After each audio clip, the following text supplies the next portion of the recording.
Buenos días. Primero, sobre el tema de las refresqueras, Presidenta. Ayer se informó que hay un acuerdo con la industria refresquera para este impuesto saludable y pues dado que representantes y cabilderos de esa industria pues son exfuncionarios de sexenios del PRI y del PAN, que van desde Salinas hasta Peña Nieto, y que Coca-Cola y FEMSA, por ejemplo, son compañías que tuvieron una gran presencia en estas presidencias, pues cualquiera de nosotros podría dudar de la buena voluntad de estos cabilderos. Preguntarle si hay mecanismos para medir los compromisos, sus compromisos, los de ellos, y si habrá una medición de resultados. Claro, pues son compromisos que en primer lugar no lo estamos haciendo a escondidas. Lo que le estamos pidiendo a toda la industria a partir de este compromiso es que lo publique, que ustedes como medios de comunicación, pero muy importante, todos los mexicanos y mexicanas escuchen a lo que ellos se comprometen. Y son compromisos que son medibles. Ayer sacó un desplegado justo todo el grupo Coca-Cola en el que dice que para dentro de un año, en 12 meses, es decir, octubre de 2027, el 70% del volumen de su portafolio de Coca-Cola original va a tener 30% menos azúcar, que para que tengan como referencia es algo que tomó en lugares como el Reino Unido 4, 5, 6 años lograr a través de muchísimo esfuerzo. Es decir, que lo que se están comprometiendo lo diseñamos para que pueda ser claro si lo cumplen o no. Si nosotros seguimos viendo que hay publicidad con niños y adolescentes, claramente no lo están cumpliendo. Y nos reservamos siempre el derecho a que en los siguientes ejercicios no tengamos la misma buena fe. Y como la presidenta siempre nos ha indicado, desde por lo menos que yo la conozco en la ciudad, siempre a través de la conciliación podemos tener buenos resultados a través de negociación, conciliación, de la buena voluntad y no necesariamente medidas coercitivas. Y creemos que les vamos a dar la oportunidad de cumplir. Si no lo cumplen, el Gobierno de México tiene muchísimas herramientas para generar mecanismos ya más fuertes. ¿Cómo qué herramientas? ¿Explica bien a cambio de qué fue? O sea, ¿qué es lo que estaba? Ok, claro, con mucho gusto. ¿Cómo estaba la propuesta original que enviamos?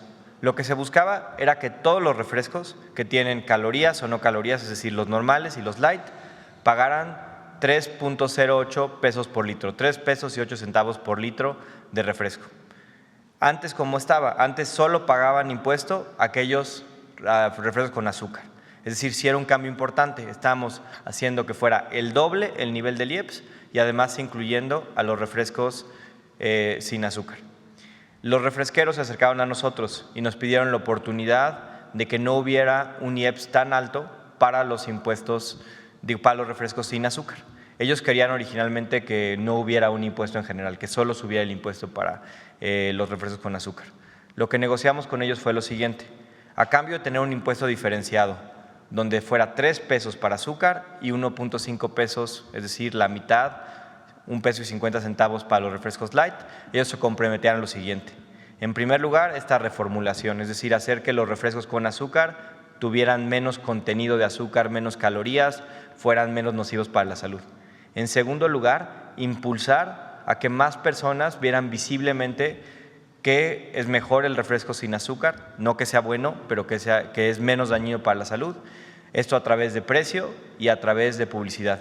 Y en tercer lugar, tener prácticas de publicidad que buscan que los niños y adolescentes no tomen refresco y, en segundo lugar, que también compartan que las presentaciones grandes, las de 2 litros, 3 litros, etcétera, son para compartir, no son para que alguien se las tome por sí solo en un día. Es decir, lo que logramos con ellos es no elevar de manera tan sustantiva el impuesto a los refrescos light y al mismo tiempo que ellos nos dieran una serie de concesiones que van a hacer que estemos más sanos. El refresco va a tener menos azúcar y vamos a buscar promover más cultura del refresco sin azúcar. La recomendación de la Secretaría de Salud sigue siendo la misma: no tomemos refresco si es posible, pero para aquellos que lo vayan a seguir tomando va a tener menos efectos perjudiciales para la salud.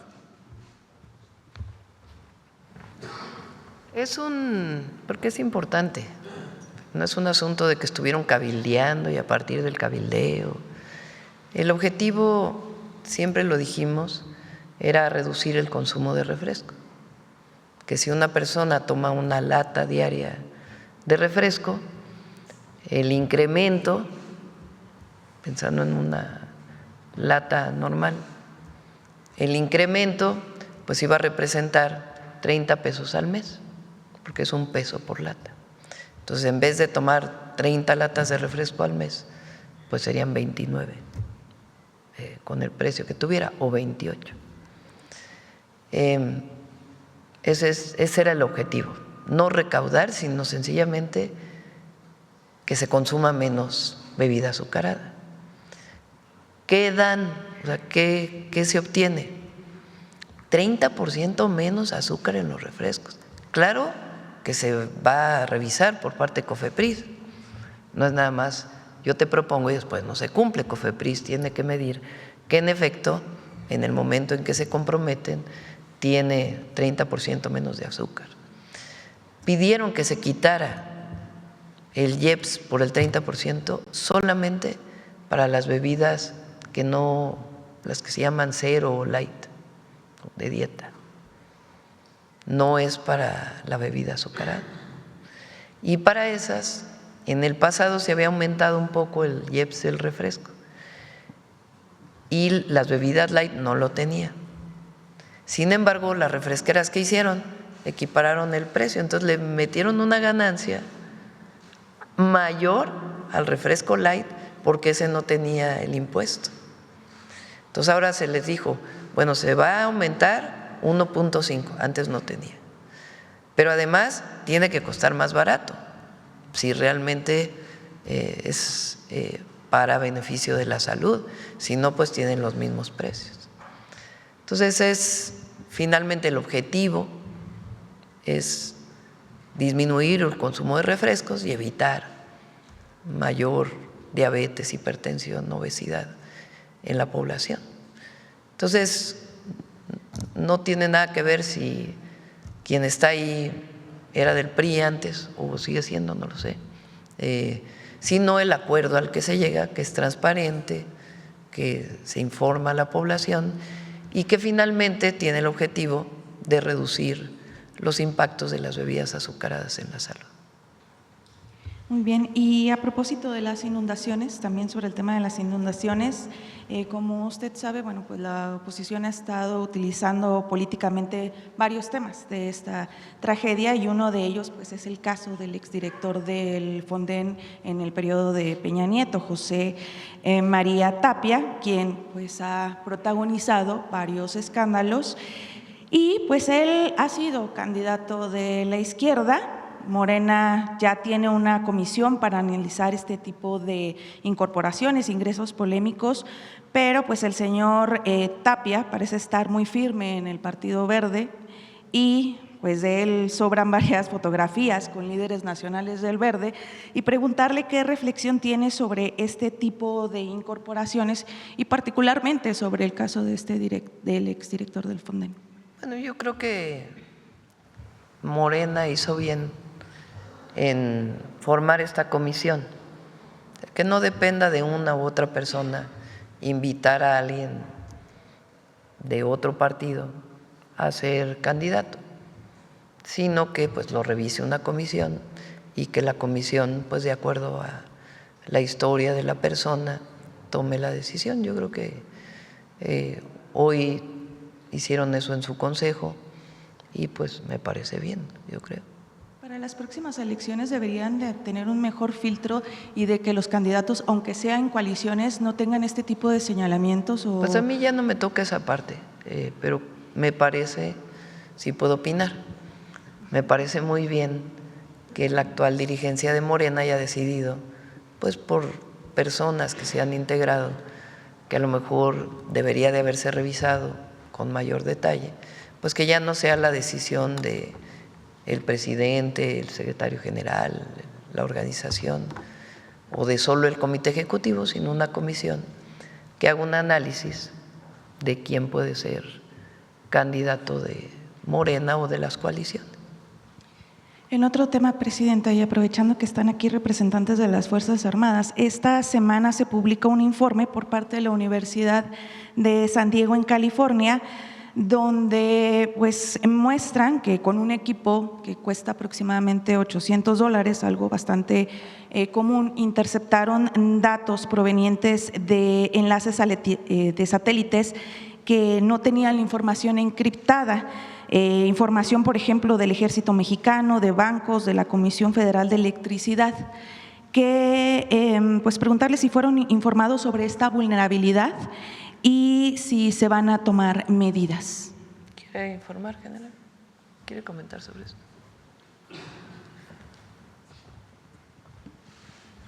Todos nuestros sistemas de comunicaciones, de transmisiones son encriptados.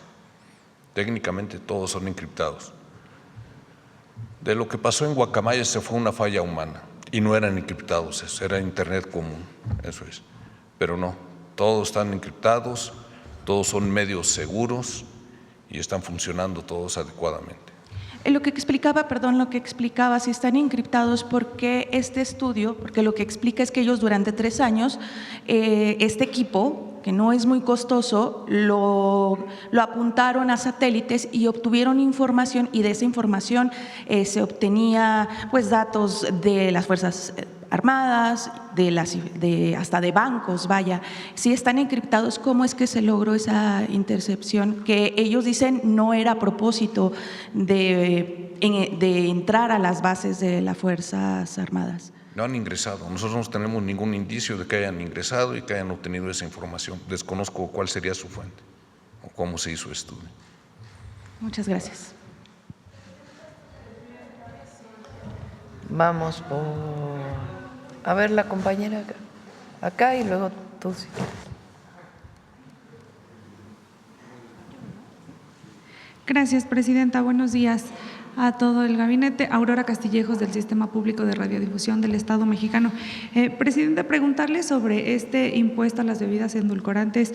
¿Qué beneficios concretos va a traer para la salud?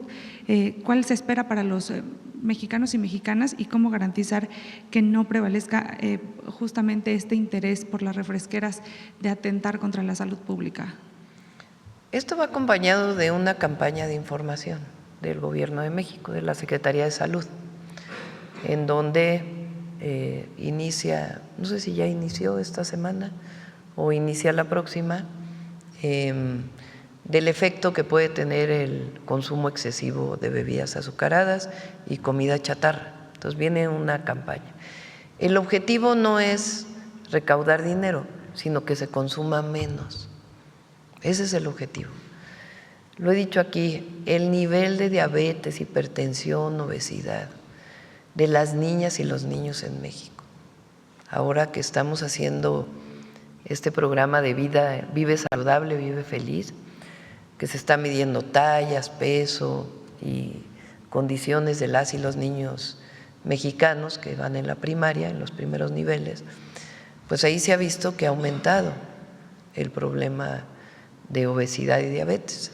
Y está asociado en muchísimos estudios esencialmente al consumo excesivo de lo que llamamos comida chatarra y bebidas azucaradas. Entonces, ¿qué objetivo tiene? Pues que si destinabas 100 pesos a comprar bebidas azucaradas en un mes, pues esos 100 pesos los sigas destinando, nada más que vas a comprar menos refrescos. Ese es el objetivo, consumir menos.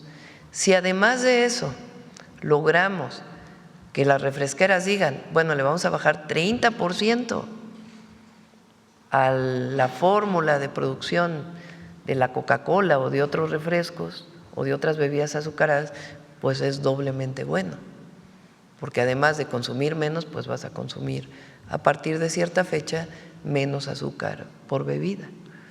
Entonces el objetivo es prevenir.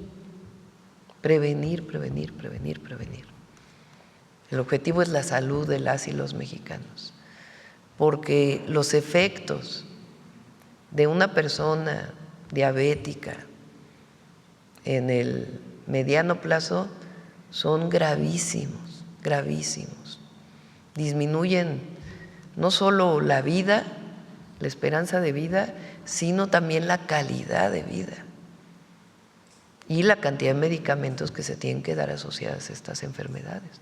Entonces el objetivo es ese, la salud de las y los mexicanos. Correcto, Presidenta. Además, preguntarle, con este balance que nos dan de los centros de acopio, saber si hay algunos productos o insumos que se estén necesitando más para hacer un llamado a la población, y aprovechando el tema, saber cuál es su mensaje para los damnificados que hoy, pues seguramente pues ante la situación la están pasando mal, y usted los platicó con ellos de primera mano, los visitó, saber cuál es el mensaje que les envía hoy con este avance también en las acciones. Bueno, primero, para donar, esencialmente se está pidiendo agua, productos alimenticios preparados en lata, principalmente, por si no se tiene acceso a gas o para poder cocinar arroz, frijol. Entonces es principalmente latería y productos de higiene femenina, personal, pañales. Esencialmente ese es el leche en polvo ultrapasteurizada. Esencialmente ese es el… Ya después estamos generando, ya cuando se restablezcan las condiciones en ciertos lugares, porque están llegando también el envío de arroz, frijol, alimentos que tienen que prepararse. Entonces eso pues ya sería en una siguiente etapa. Bien, una precisión más, con esta aplicación…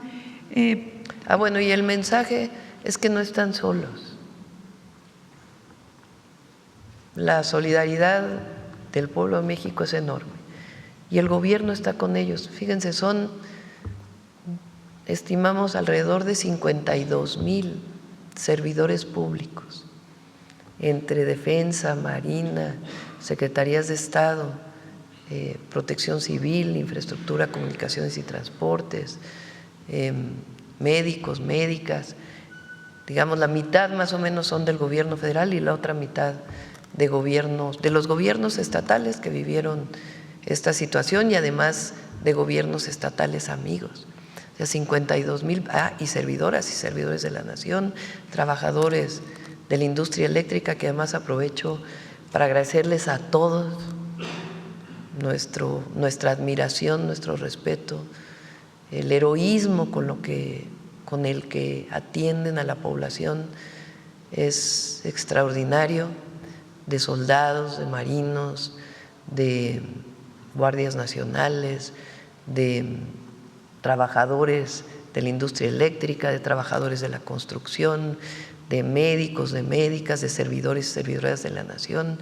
Es algo realmente extraordinario, de mucha entrega y mucha convicción del servicio público y de amor a la gente, porque en el fondo eso es lo que nos mueve.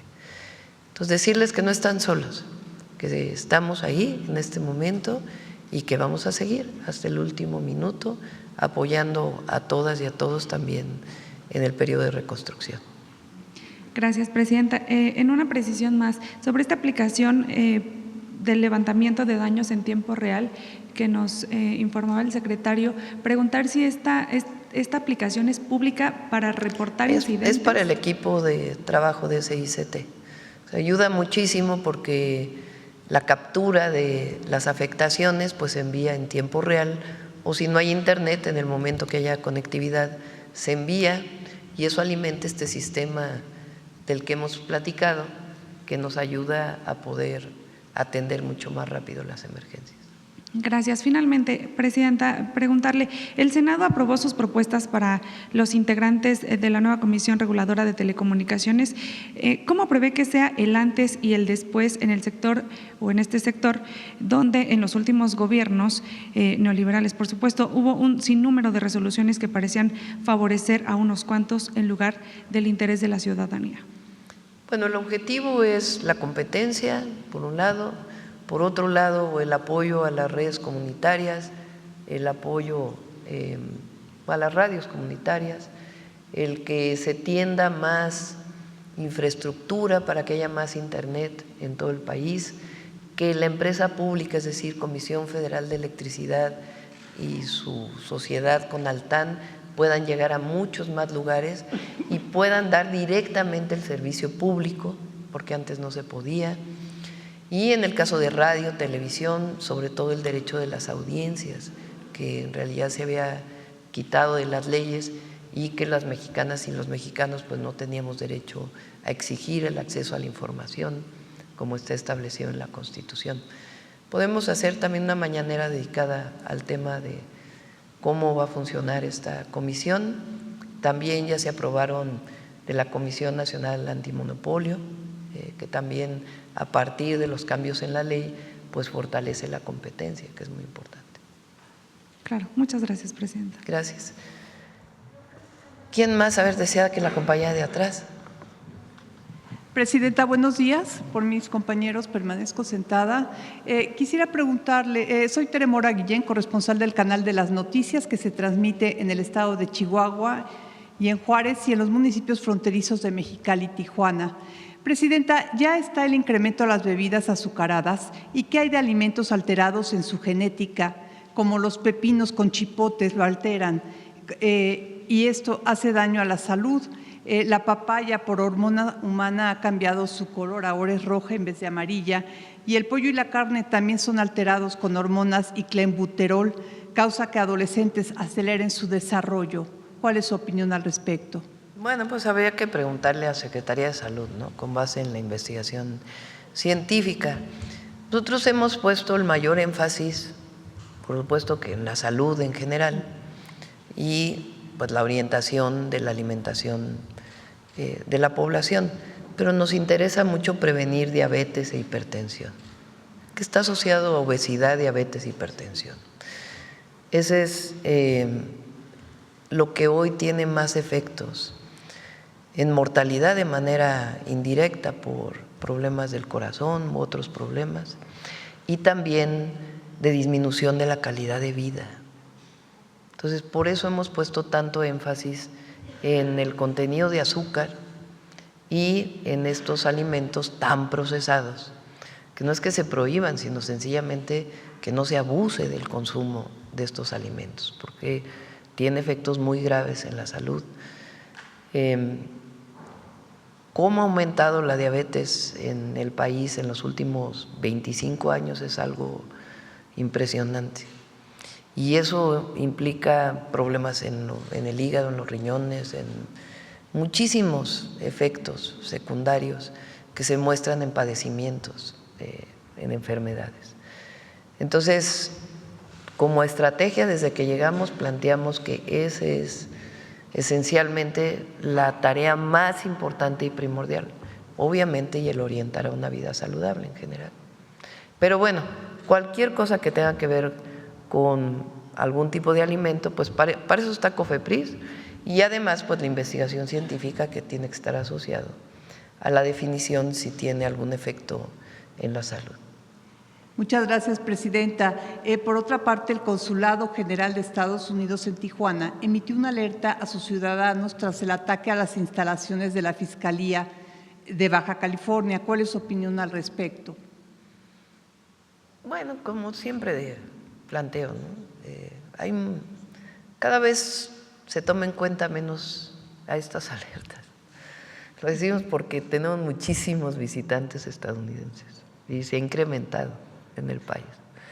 Y nosotros trabajamos todos los días para la protección de la ciudadanía. De acuerdo. Y por último le preguntaría, México y la Unión Europea, presidenta, firmarán en febrero de 2026 la renovación del un acuerdo global modernizado, antes conocido como Tratado de Libre Comercio entre México y la Unión Europea. Firmarán el acuerdo en febrero, que proveerá un marco de colaboración e interacción renovada en el ámbito económico. Esto dijo María Teresa Mercado, subsecretaria de Relaciones Exteriores. Con el nuevo acuerdo, 86% de los productos en el intercambio comercial entre México y la Unión Europea quedarán libres de arancel y otro 10% lo hará en la próxima década. ¿Nos puede incrementar la información al respecto? Sí, podemos pedirle a Economía que lo presente. En efecto, el nuevo acuerdo comercial que desde hace ya varios meses quedó establecido, quedó el acuerdo, nada más que se tiene que firmar formalmente porque se termina el otro, inicia el nuevo en febrero del 2026. Sí tiene una reducción de aranceles en varios productos. beneficia mucho a México para la exportación de productos a Europa, tanto desde productos agropecuarios como manufactura. Entonces, es muy benéfico para México. Y ya los detalles los podemos presentar un día con Economía. Muchas gracias, presidenta. Gracias. Bueno, perdón, adelante. Ahí el compañero que está ahí junto, mira. Presidenta, buenos días. Javier Pérez de HCTV Noticias y neuronadigital.com. Presidenta, el día de ayer salió una publicación de la posición de México, subió una posición de 10 a 9 en el Fondo Monetario Internacional. Esto pues obviamente resultado del Producto Interno Bruto, su comparecer acerca de esto. Y si nos puede explicar precisamente que se ha mantenido una posición más arriba México, aún cuando ha habido pues el tema de los aranceles. A ver si lo buscas porque ahora sí me sorprendiste. Sí, no tenía esto. Pues subió una posición a la posición número 9 en nuestro país, se mantiene la posición del peso frente al dólar, 18 centavos, y sobre todo preguntarle sobre la estrategia que están llevando a cabo, que es resultado precisamente de las estrategias que ha tenido su gobierno, su persona, acerca de los aranceles, la imposición de aranceles a China, por ejemplo, que China vende mucho a México, sin embargo, México no vende casi nada a China, ¿no? Y esta estrategia que que están usando también con países como Estados Unidos, la relación que hay entre Chile y México para llegar a esta posición en este reconocimiento del Fondo Internacional y algunas otras organizaciones mundiales. Sería la primera pregunta. Bueno, ahora veo esto de subir de 10 a 9, vamos a revisarlo. Nosotros presentamos desde el primer momento, incluso antes de que llegara el presidente Trump, desde que llegamos al gobierno, el Plan México. El Plan México tiene el objetivo de producir más en México, tanto por inversión nacional, inversión pública, inversión nacional privada o inversión nacional social y también inversión extranjera directa, personas o empresas que quieran invertir en México para producir en México lo que se consume en México y también para exportación. En cada esquema de exportación pues tiene que ver los tratados comerciales que tiene firmados México y las reglas de origen que tiene firmadas México con los distintos tratados comerciales. México durante los últimos años, no solo el presidente López Obrador, sí venía de antes, exportamos casi lo mismo que importamos. Mucho para el mercado interno. Entonces lo que queremos pues es que se produzca más en México y disminuir las importaciones a través de distintos esquemas: apoyo a los productores agrícolas para producir más maíz, más frijol, más arroz, apoyo para poder ampliar la producción en distintas áreas que ya existen, aumento en la inversión en infraestructura por parte del gobierno y también, entre otras cosas, aumento en los aranceles. No es a China en particular, porque no es un asunto con un país, es a aquellos países con los que no tenemos acuerdo comercial. No hay acuerdo comercial de libre comercio. Eso es muy importante, porque en el marco internacional nosotros somos miembros de la Organización Mundial de Comercio y hay que cubrir reglas. Y en las reglas de la Organización Mundial de Comercio se establecen esquemas para poder subir el impuesto a las importaciones para los países con los que no se tienen acuerdo comercial. Entonces estamos cumpliendo con las reglas y es para los países con los que no se tienen acuerdo comercial. En el momento en que lo anunciamos, que enviamos esta iniciativa de reforma a la ley, se acercó el gobierno de China, el gobierno de Corea del Sur, para poder tener una mesa en donde se pudiera revisar cuál es el interés de México y por qué estos aranceles, entendiendo que no es nada contra ningún país, sino sencillamente fortaleciendo la producción nacional. Y hay unas mesas de trabajo para poder establecer, pues, en todo caso, algunos cambios, ajustes en este marco. pero nuestra decisión en el sentido de avanzar en el Plan México, mayor producción nacional, por ejemplo, se cambió la ley de adquisiciones para que las adquisiciones del gobierno sean más de productos hechos en México, el 60%. En fin, son varias estrategias. Una de ellas también son los aranceles. Y ahí pues estamos en mesas de trabajo para pues llegar a acuerdos y que no, pues no haya ningún problema, ningún conflicto con ninguno de los países. Entonces, en ese caso se está en mesas de trabajo. Es igual que en el caso de los Estados Unidos. Ayer estuvo el secretario de Economía en Estados Unidos hablando con el secretario de Comercio y de los tratados comerciales y se va avanzando en estos 3 meses de plazo que acordamos con el presidente Trump y yo pienso que todo va por muy buen camino. Sí, de hecho creció 1% y se prevé que crezca el 1.3%, mientras Estados Unidos decreció de un 10 a un 2%. Entonces México lleva ahí por debajo de algunos países, pues va posicionándose en ese sentido. Y lo más importante, el modelo económico, cambió el modelo económico y eso ha hecho mucho bien a todos. Por el bien de todos, primero los pobres, es por el bien de todos, primero los pobres.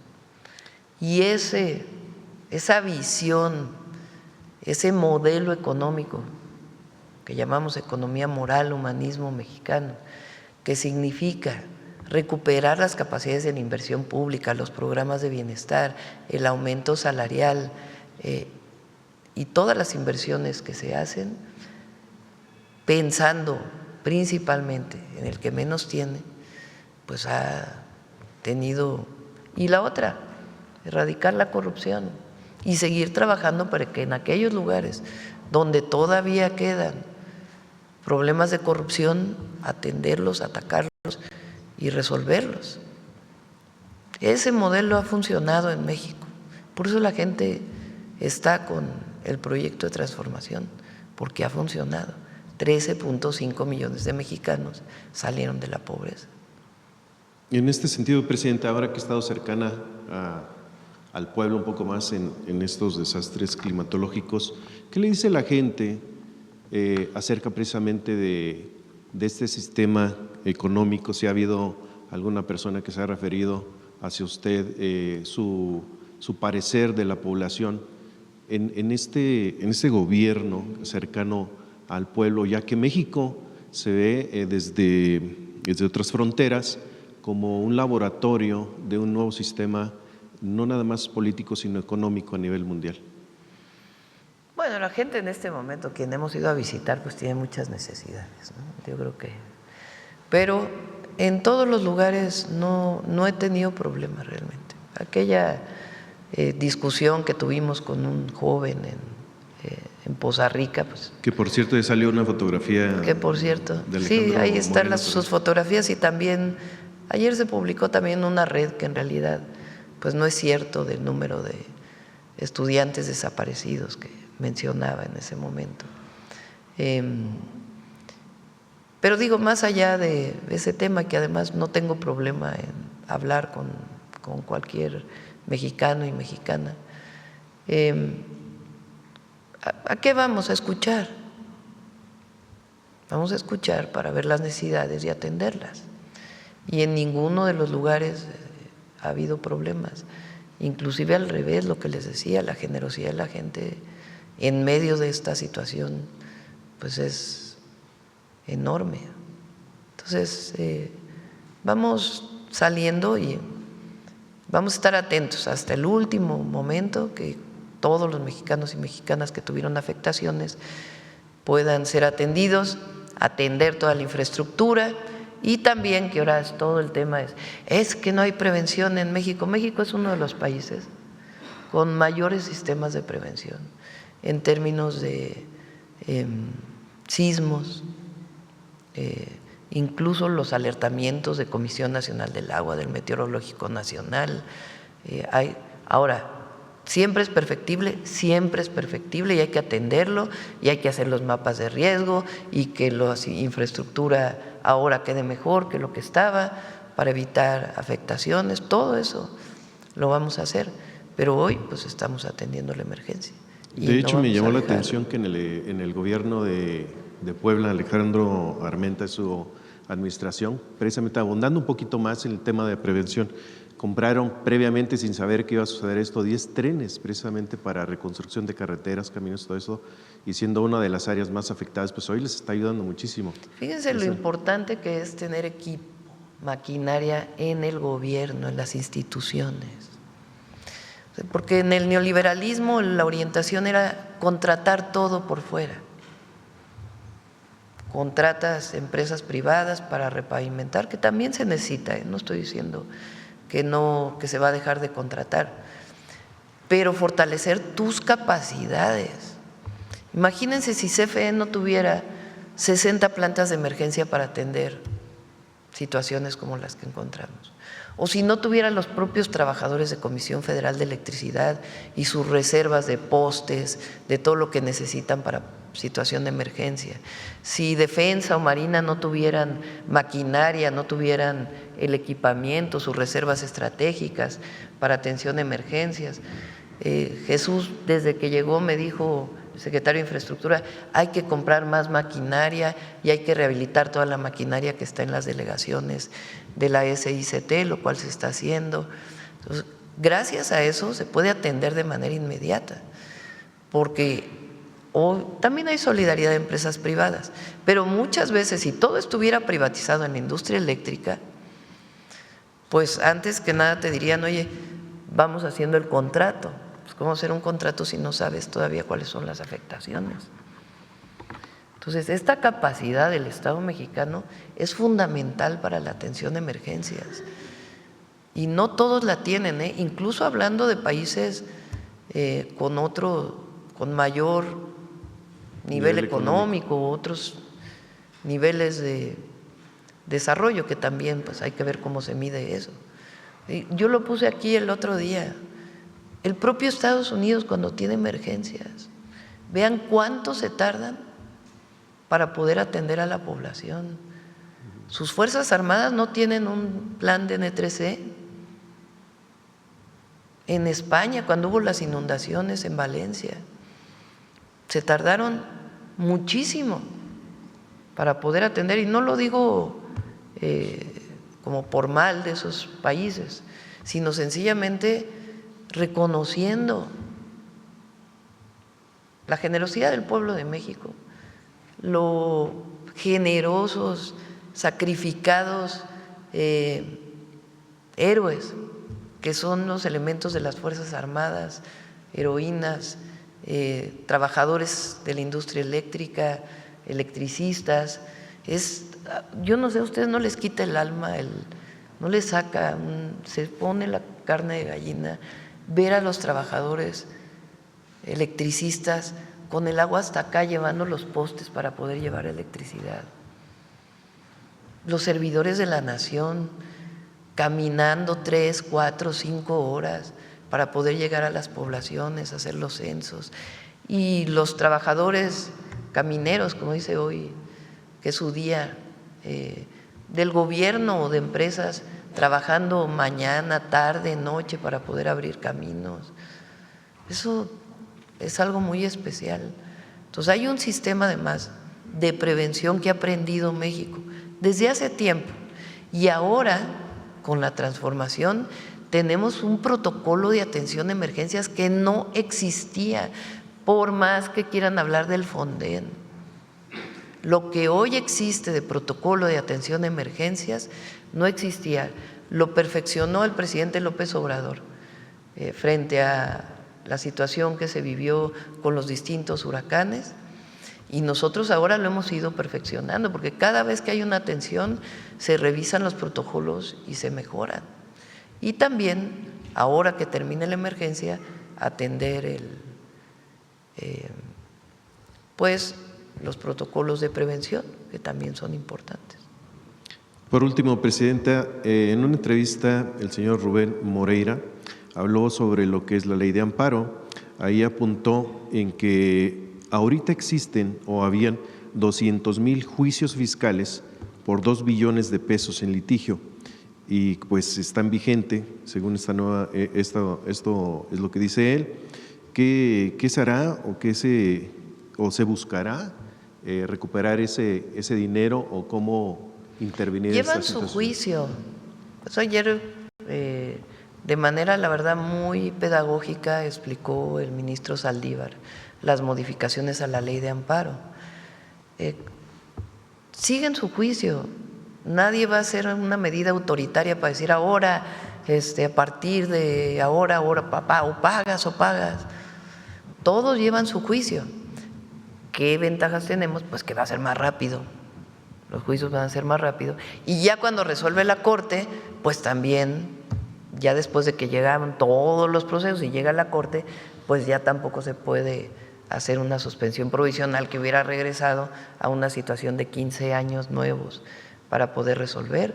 Pero todos están en juicio y depende de los jueces resolver de una u otra manera de acuerdo a la información que tienen. Gracias, Presidenta.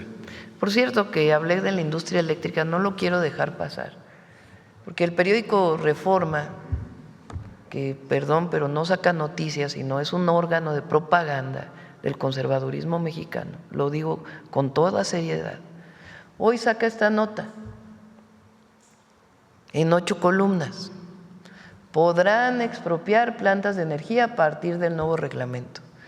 Bueno, les voy a presentar el anterior reglamento, el de la reforma del 2013 y el actual reglamento, dicen lo mismo. ¿En qué casos es que puede haber una ocupación temporal? En estos casos de emergencia.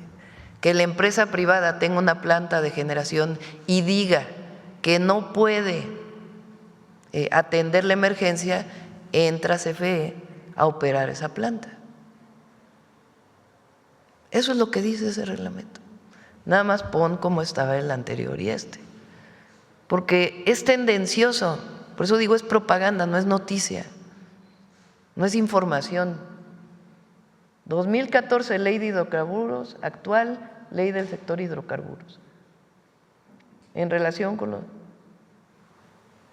con los permisos que se refiere a esta ley, autoridad que lo haya expedido podrá llevar a cabo la ocupación temporal, la intervención o la suspensión a fin de garantizar los intereses de la nación en el entendido de que quedarán salvaguardados los derechos de terceros. Ahora dice, la autoridad que lo haya expedido puede llevar a cabo la ocupación temporal o la intervención a fin de garantizar los intereses de la nación. Prácticamente es lo mismo. Claro, donde decía Comisión Reguladora de Energía, ahora dice Comisión Nacional de Energía, y algunas pequeñas adecuaciones donde decía, claro, cambian más cosas en la ley de hidrocarburos, que no tienen pues esta visión privatizadora que tenía lo anterior. Pero en este caso, en caso de emergencias, por eso lo traigo a colación, porque si hoy hubiera una empresa privada que se hubiera inundado, por ejemplo, o que hubiera tenido problemas para operar, entonces CFE, incluso en acuerdo con los privados, ocupa para poderle echar a andar y después se resuelven los problemas de pagos y demás de acuerdo, ahí dice, con la ley de expropiación. Pero no es que ahora el gobierno tiene la autorización para expropiar las empresas privadas, o sea, eso se llama mala leche, la verdad. Por eso digo, es un órgano de propaganda. Eso no es periodismo. Pero no tengo nada en contra del periodismo, esté a favor del gobierno o en contra, nada. El buen periodismo, el que informa, el que debate, el que nos señala. Pero esto, ¿dónde está la investigación periodística? Pero los vamos a pasar para que puedan ustedes hacer la revisión. Cerramos, suave patria.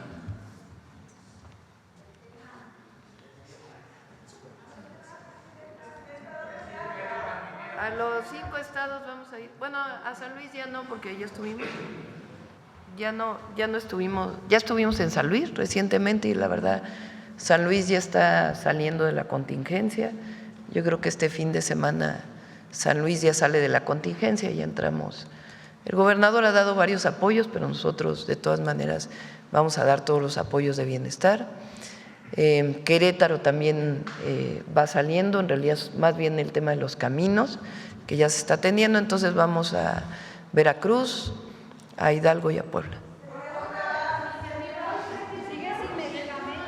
Con su permiso, Presidenta, gracias.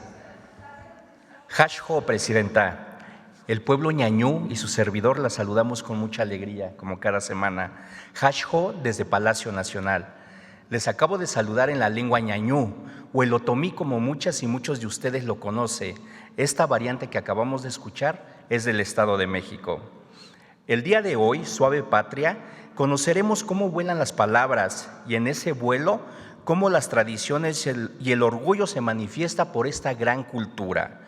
Y esas palabras son las que se transforman en canto, y ese mismo canto es la que representa las lenguas que nombraron al aire, al río y a la naturaleza mucho antes que esta lengua en la que me estoy comunicando hoy con ustedes.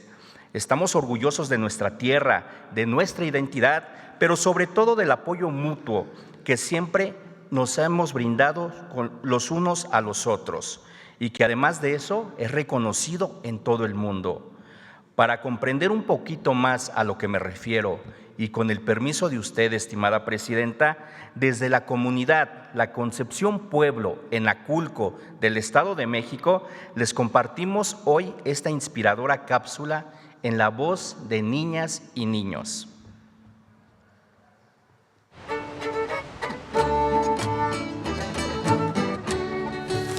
Concepción Pueblo, Estado de México, un coro de niños se ha convertido en un espacio donde la música y la lengua indígena se entrelazan para preservar la cultura y tradición de la comunidad. Me nació la inquietud de formar un coro como estrategia didáctica para la enseñanza de la lengua indígena, porque ya los alumnos en esta comunidad, los niños pequeños ya no lo hablan, solamente la gente adulta les da vergüenza por la discriminación, se les dificulta practicarlo, pero animándolos con el coro, que es muy dinámico, y sí, se lo apropio. A través del canto, los niños aprenden y practican su lengua materna, fortaleciendo su identidad cultural y la conexión con sus raíces. En el coro reímos, cantamos y corremos. En el coro somos 23 niñas y niños. Cantamos La Cascada, El Tiempo Vuela, Los Días de la Semana y Cielito Lindo. La tierra morena, cielito lindo, y mi mayor ilusión con los niños, animándolos precisamente, yo comentándoles para que algún día se hiciera la grabación aquí en La Cascada, y la verdad, el sueño se ha cumplido. Y es una emoción, una satisfacción enorme ver a mis compañeros maestros que me acompañan, a los padres de familia, a los alumnos, que se está haciendo un sueño realidad. Y cuando estoy con mis compañeros me quita los nervios y ya me tranquilizo, ya no me siento nerviosa. En el coro me siento muy feliz. La música es un reflejo vivo de la cultura y la identidad de un pueblo. En el caso de los pueblos indígenas, la música es una herramienta poderosa para preservar y transmitir sus tradiciones, lengua y cultura.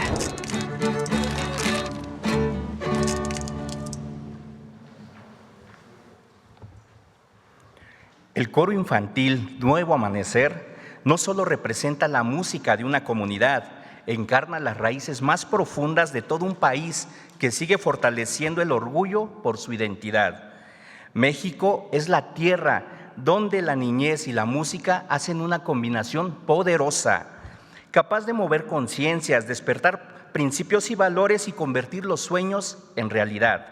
A las y los maestros que enseñan el valor de la vida, a los músicos que armonizan los sentimientos de todo un país y por supuesto a las niñas y niños que desde el corazón transforman nuestra nación, Muchas gracias, porque en su canto está la misma voz de nuestros ancestros, abuelas y abuelos, porque no importa qué edad tengamos, acabamos de ver un claro ejemplo de que todas y todos podemos contribuir a esta riqueza cultural de nuestra suave patria. Jo Mari, Aga y Je. Muchas gracias a todas y a todos.